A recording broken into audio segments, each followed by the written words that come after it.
Welcome to Samba Samba. Enjoy the video. In this video, I will explain how to connect a Canon printer to an HP laptop. First, let's get ready. Make sure your Canon printer is plugged in, powered on, and has plenty of ink and paper loaded. Also, confirm your HP laptop is fully charged or connected to power. You will need to decide if you want to connect using a USB cable or wirelessly through your home network. Both methods are straightforward and easy to follow.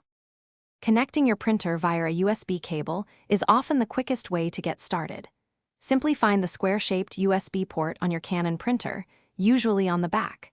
Then, locate an available rectangular USB port on your HP laptop. Connect one end of a standard USB A-to-B cable to the printer and the other end to your laptop.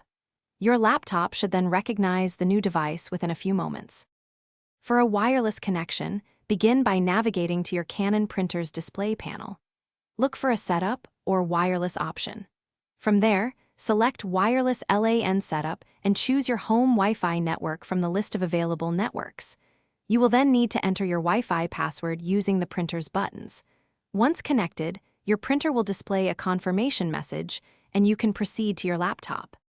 After connecting, you'll need to install the correct printer drivers. Visit Canon's official support website, search for your specific printer model, and download the latest drivers for your operating system.